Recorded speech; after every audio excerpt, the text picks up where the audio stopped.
Please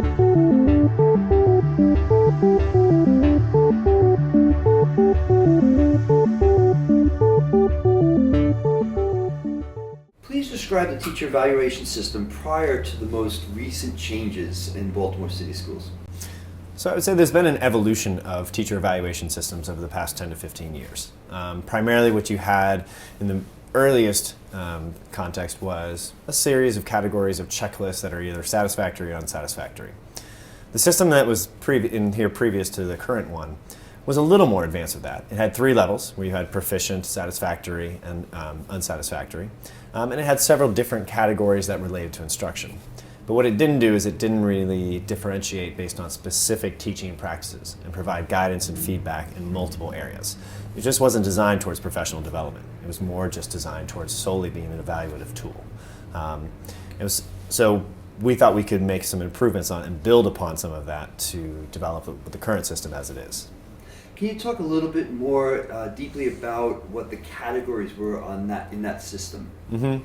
So they mainly categorize around domain. So they might have one large domain for instruction, and you get one rating within instruction. You may have some others about professionalism and professional responsibilities and things of that nature. And that gives you a large, overall, big, undefined rating that doesn't really give you, it allows you to know where you are, but it doesn't allow you to know where you need to go to improve. How did Baltimore City Public Schools go about developing the teacher effectiveness evaluation system at this time?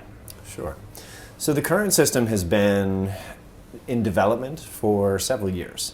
The first step was to really define the standards by which we thought good teaching would be. And you use that through a variety of different other exemplars, research, other observation rubrics that might be out there. So we want to define the standards of good teaching. And that work was taking place up to 3 years ago. 2 years ago, in the school year 2011-2012, there was a pilot done using the standards that were created, as well as a few other measures, such as student surveys and value added. It was done within 8 schools and 300 teachers to both get feedback from teachers, feedback from principals, and for Baltimore City Schools to start developing their own capacity as for instigating that kind of work as well. This past year in 2012-2013, there was a system-wide field test. So all schools, all teachers, and all principals were experiencing every single measure of the evaluation.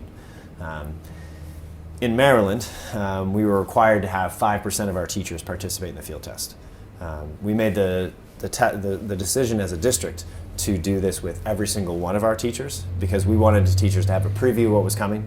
We wanted everybody to be able to provide feedback and have ownership of the system that was coming in. So it's been a development that took place over a couple different years leading up to this current year, in which was implemented 4 stakes in the 13-14 school year for all measures and all teachers and all principals. Can you talk about how you engaged the various stakeholders and who the various stakeholders were that had input to the system? So primarily on the teacher evaluation system, you need to be talking with teachers. And in step by step with both teachers and our teachers union, which is the Baltimore Teachers Union, or BTU. BTU has been at the table since the very beginning.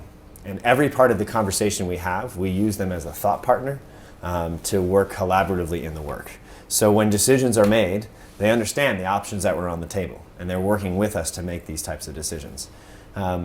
So the union, and as far as teachers as well, were really important. We did this in a few different ways. We had advisory committees, which were half nominated by our BTU, and then half were nominated by us, in which they provided us insight as we went through the entire year on various decisions. But we also made sure that we went to teachers as well. So we went into schools. We did information sessions across the district where we would say, here's what we're thinking about, here's the different parts of the field test, and we would collect feedback. We would also bring teachers in and we'd hold focus groups. And all of those pieces of work were all done in a collaborative fashion with our union. We were the ones that would set up things together, they would help recruit, they would post it, and so forth. So when it came to negotiations for the evaluation system, there were no surprises. There was no There was not a lot of teaching about the system. It was more a discussion of what they'd been hearing about what works and their goals and so forth. So that was a lot of the stakeholders. But almost as important is the stakeholders within Baltimore City Schools. So there are several different offices that are influenced by the teacher evaluation work. When you think about academics, when you think about human capital, when you think about a variety of different areas. And so it was really important for us to be able to have them be part of the decision as well. So we formed a lot of committees which were cross-functional by nature, and so a lot of these decisions we wrestled with as well. The benefit of that has been, as we're moving forward and we're speaking, we have one similar message that comes from central office. So being able to build all that stakeholder input at that level was as equally probably as challenging, but also as important as building it within that teacher side, to really have one agreed upon movement. It was a cohesive movement going forward. So. What other stakeholders were involved, such as students, parents, other community leaders? So when we spoke with students and parents, they have a direct influence on the evaluation.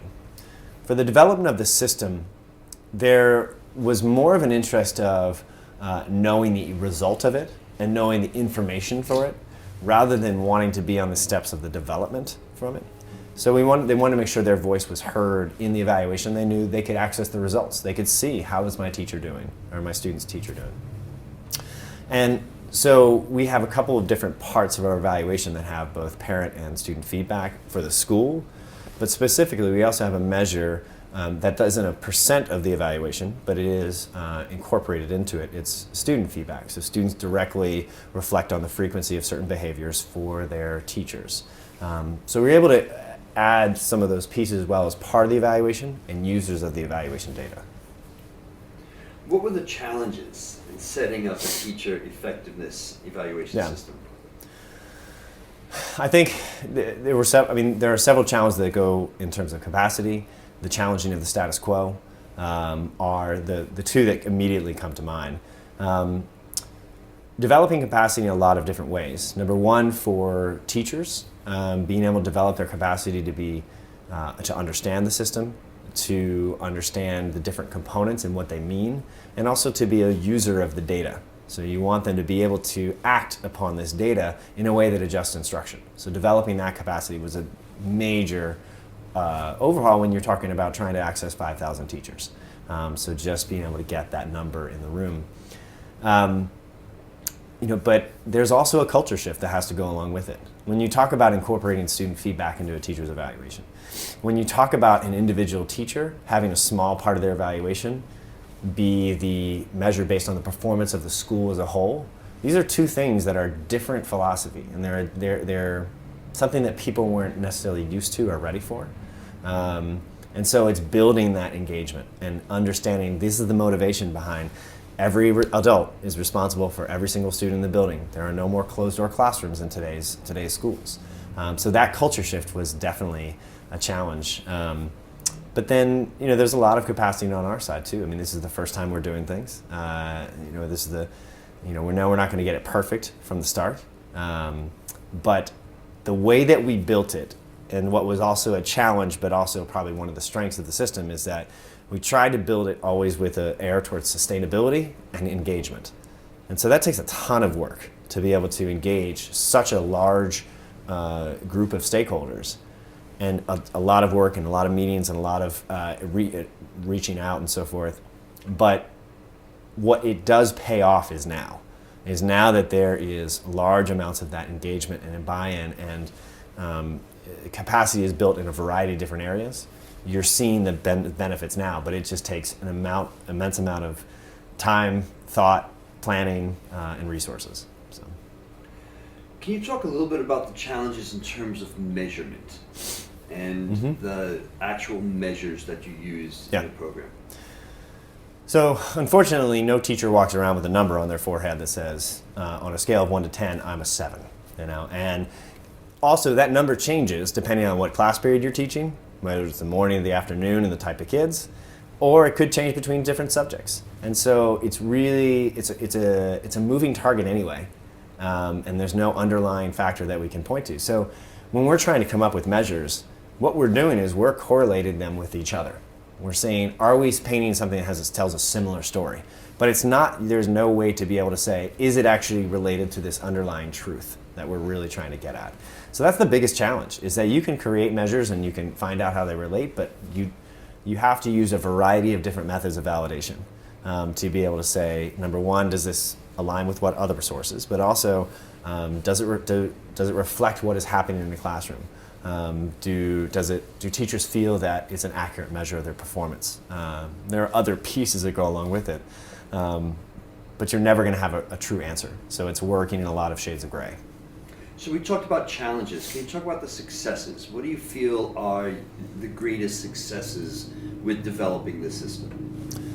So personally, I think one of the biggest ways that education has changed is by an intelligent conversation between two educators.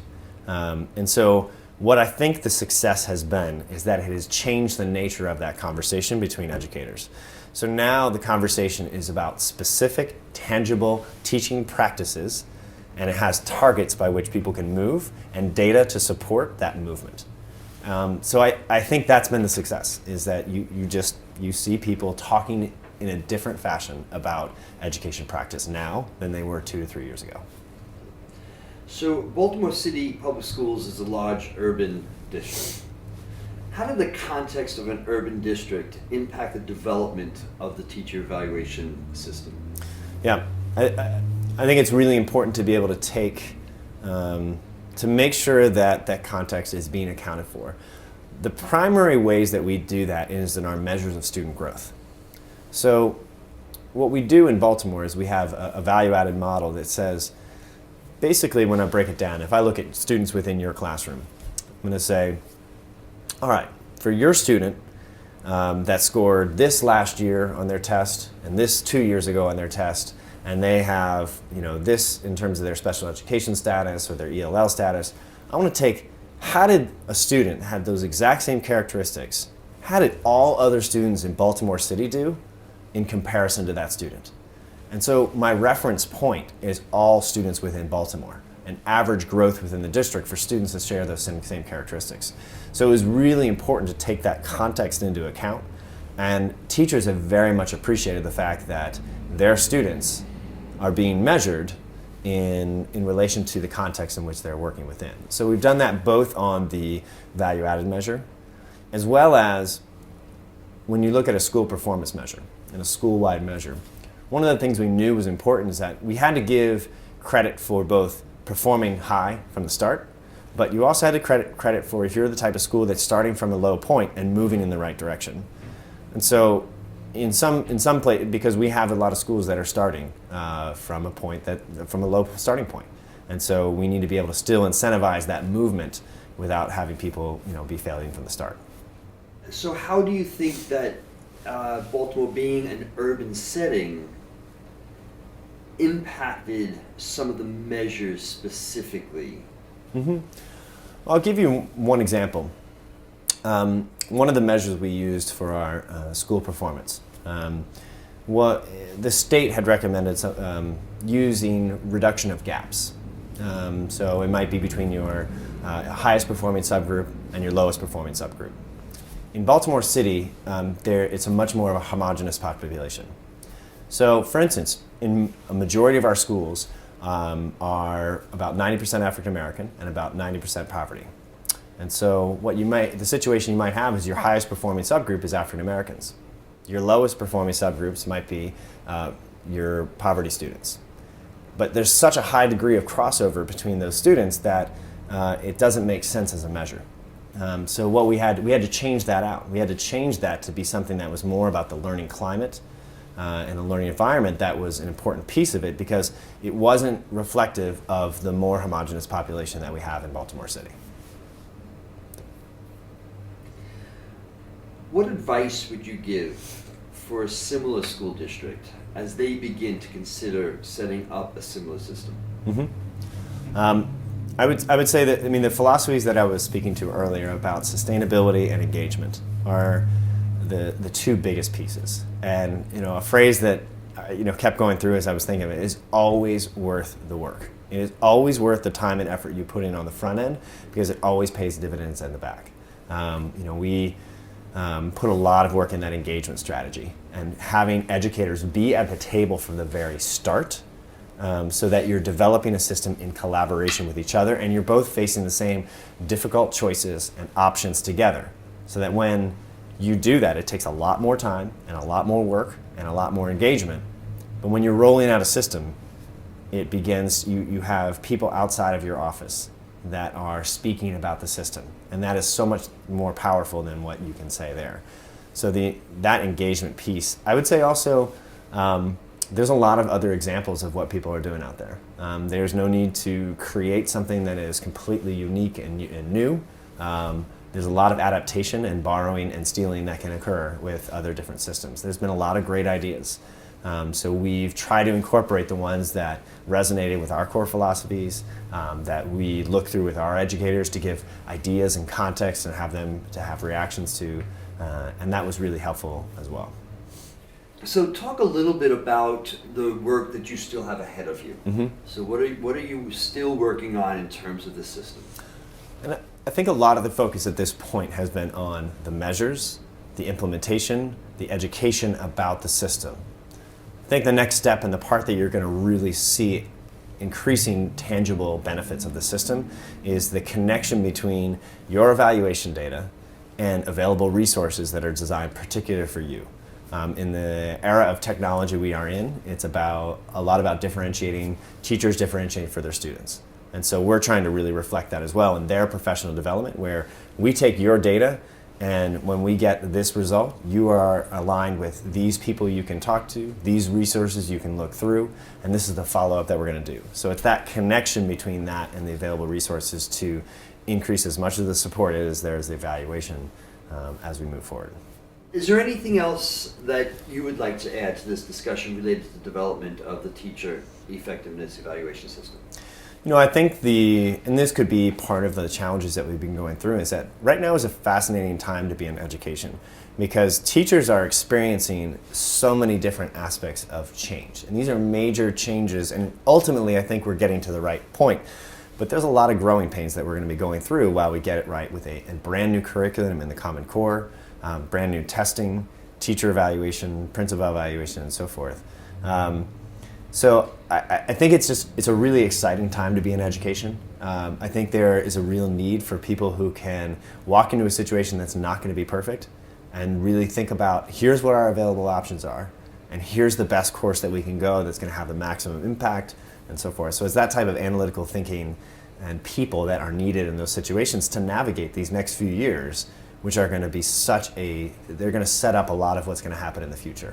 And that's the exciting part about it, but it's also the tough part, and that's why you do it. So, thank you very much. Perfect. Thank you for having me.